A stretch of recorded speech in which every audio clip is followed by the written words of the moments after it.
Hey, sweet friends. So you wanted to know how to get more cake orders in your business. Maybe you want to know how to get more cupcake orders, cookie orders, or muffins, whatever it is you do, how to get more orders for your home baking business. Well, this video is for you. Today, I'm going to cover some top tips that I noticed that are some things that people don't actually do. So these are some key opportunities in order for you to do.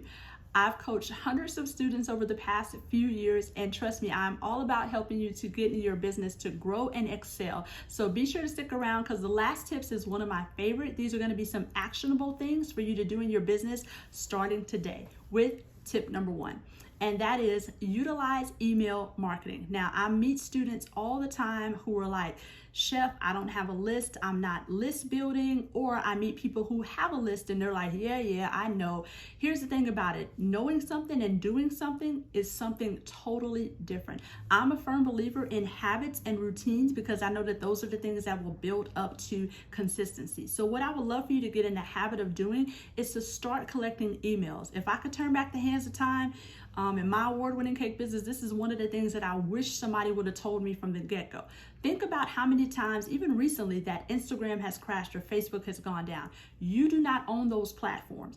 And what most bakers do is they show up, they complain, they're like, oh, the algorithm, oh, this, oh, that. Honey, that is free, okay? Those platforms really don't owe you shit. However, it is up to you to make sure that you are growing your business. So as a business owner, you want to take ownership in the connections and the relationships that you build and establish. By taking ownership, you do that by getting emails. Maybe you get them from pop-ups. Maybe you have something on your Instagram page in your bio where you're redirecting traffic, however you're collecting those emails. But one of the best ways to get more orders is to start selling through email.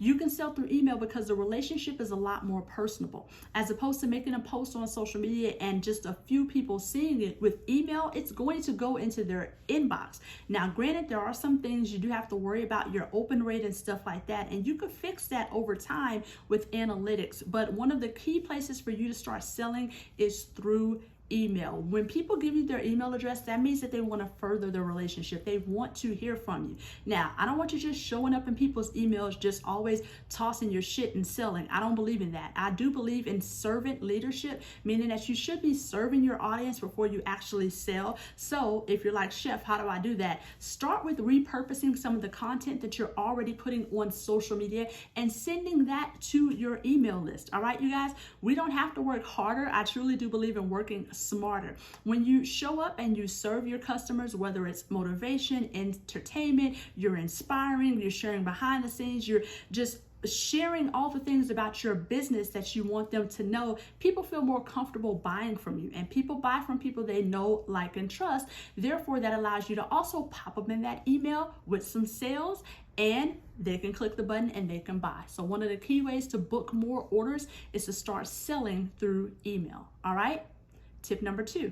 So tip number two is I want you to go ahead and see if you can get on any preferred vendors list. Now, people in your city, they do have lists. And if you're like, Chef, I've tried, some of the bigger name people are on the list, and I got a tip for you as well. But if you haven't tried, what you're going to do is, honey, you're going to have to start getting your ass out there and hustling. Closed mouths don't get fed. So you should have, as a business owner, you should have a schedule. You should have a plan. You should have some type of plan as to how we're going to get sales into this business, how you're going to market yourself. All right. And one of the things I love about preferred vendors list is that it allows you to tap into someone else's audience. So there are people like venue people, event planners, establishments where when they have a list and people come to them, they're going to refer you. So I want you to reach out to them and say, hey, I would love to work with you. Can you give me information on do you have a preferred vendor list? How can I get on the list? How can I apply? Because I would love to serve your clients and your customers as well.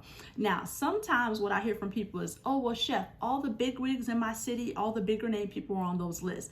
Honey, you don't have to stop with event planners and venues, okay? Here are two favorites that I love. There's a whole lot more, but just for today, here are two favorites that I love. One is hotels. Hotels hotels also have preferred vendors lists as well, especially if they're marked as a destination hotel. That means that this is a key area that people want to come into town and visit. So reach out to some of those hotels, see if they have preferred vendors lists, and see how you can get your business on their list so that you can tap into their resource in order to get more orders. And one of the next ones is chefs. There are so many people who cook because they do cooking and catering. They don't do the cakes. And there are a lot of chefs in my city where I'm a vendor or I'm a preferred person that they would like to work for. So if someone comes to them and they want all the food and then they want desserts, they're like, well, hey, we work with this person, and this chef in order to make your experience complete. All right. So we're not just going to stop with venues and event planners. Try some hotels, try some chefs,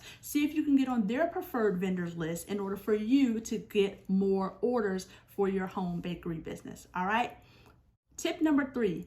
I want you to start participating in styled shoots. This is one of my favorite ones. So oftentimes magazines will get together and they'll have style shoots, and different people in different industries will come together. So you'll have the DJ, the venue, the officiant, the candle person, the place where the wedding is, so many different people who are in the party rental person. I can go on and on and on, but they come together and they participate in a style shoot. And a lot of times you'll contribute to your work because either it's going to get printed, maybe it'll get printed for a newspaper, maybe it'll get printed for a local magazine that you guys have. Participating in style shoots is great because number one, you get some bomb ass photos, and who doesn't need amazing images for their social media?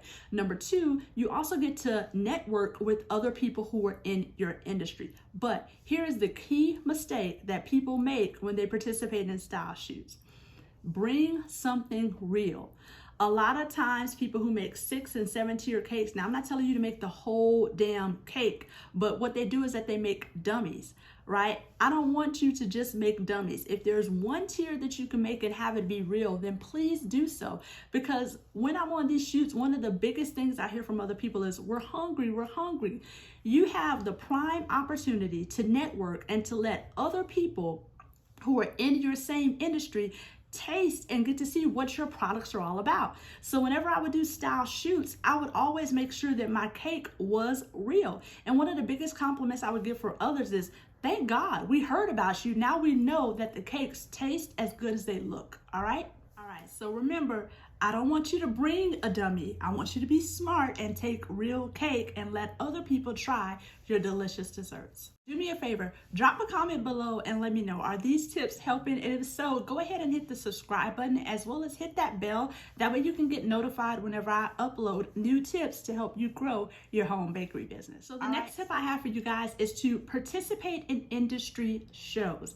Yes, I do know that pop-ups and farmers markets can get you business, but honey, I want you to go bigger. I want you to find the biggest ass events in your city and your state, and I want you to participate in those. A lot of times I think as home bakery business owners, we tend to play it safe. We're like, oh, I bake out of my house. So we have all these misconceptions that we can't have this large amount of success or you can't grow. And I'm here to tell you that, honey, you can. What I would prefer you to do is go to the top. This way, when you fall gracefully. And who's to say you're going to fall anyways? You might actually make it. So reach out to some industry shows, bridal shows. See if your local radio is putting on any type of shows.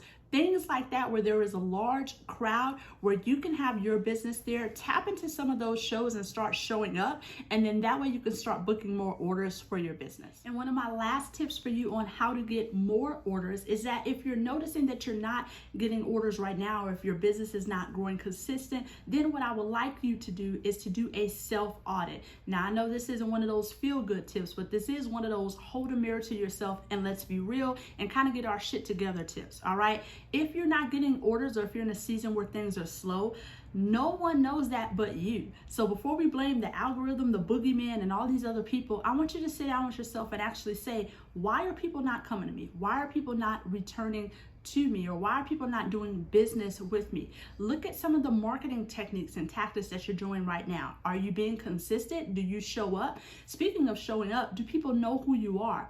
What a lot of bakers do that I notice is that they never post pictures of themselves, but they always post pictures of their food. I tell my students all the time, people buy from people that they know, like, and trust. So if you're looking to book more orders, then you want to make sure that you're actually in a relationship building phase and that you're building more relationships with your customers. So are you showing up? Are you being authentic? Are you talking about your business? Do they know who they're ordering from? Sit back and audit your efforts right now. Are you actually going out? Are you making phone calls? Are you trying to get on preferred vendors list? Are you doing farmers markets, pop-ups?